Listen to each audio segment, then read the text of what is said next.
ఈ విద్యార్థుల పాము కాటు గురైతే ఏదైతే ఉందో గురుకులాల్లో పాము కాటికి బలవుతున్నటువంటి విద్యార్థుల గురించి ప్రభుత్వం ఎటువంటి చర్యలు తీసుకుంటలేదు.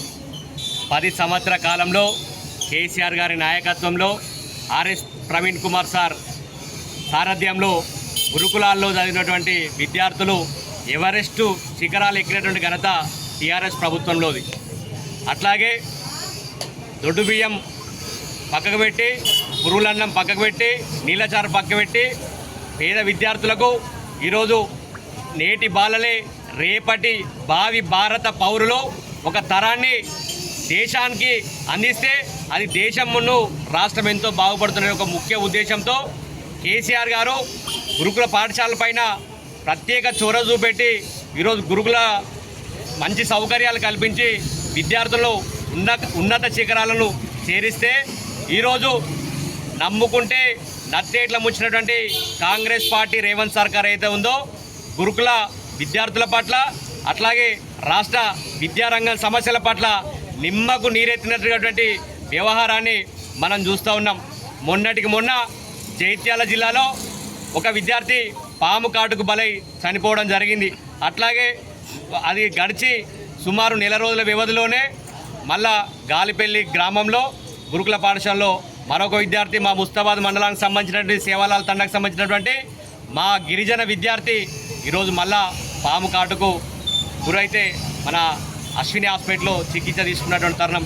ఇప్పటి వరకు దీనిపైన ఎటువంటి చర్యలు తీసుకోలే.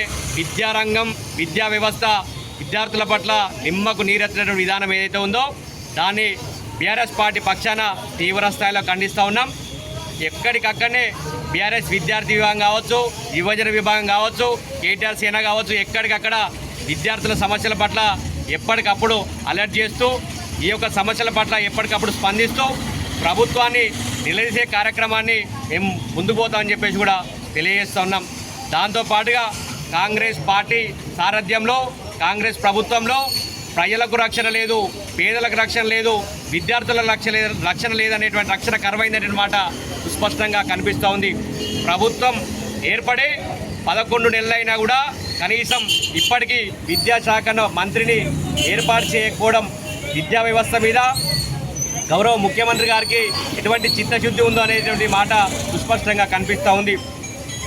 ఏది ఏమైనప్పుడు కూడా రాష్ట్ర వ్యాప్తంగా గురుకుల పాఠశాలలో జరుగుతున్నటువంటి ఈ పాము కాటు అభద్రత విషయాల మీద ఎప్పటికప్పుడు బీఆర్ఎస్ పార్టీ సంబంధించిన సైనిక విభాగం మొత్తం ఎక్కడికక్కడ స్పందిస్తూ ముందడు పోతని చెప్పేసి కూడా తెలియజేస్తూ ఇటువంటి చర్యల మీద ప్రభుత్వం వెంటనే గుడ్డి కళ్ళకు బట్ట తీసి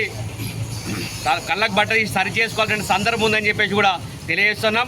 భవిష్యత్తులో కూడా ఇటువంటి సంఘటనలు పునరావృతం కాకుండా తీసుకోవాల్సినటువంటి బాధ్యతలపైన మీరు దృష్టి పెట్టాలని చెప్పేసి ఇక్కడ ఉన్నటువంటి సిరిసిల్ల డిఓ గారు అయితేనేమి రాష్ట్ర వ్యాప్తంగా ఉన్నటువంటి విద్యా వ్యవస్థ సంబంధించినటువంటి వాళ్ళ ఎక్కడెక్కడ అధికారులు అలాట్మెంట్ అయ్యి భవిష్యత్తులో ఇటువంటి సంఘటనలు పునరావృతం కాకుండా ఉండాలని చెప్పేసి కూడా కోరుతూ ఉన్నాం.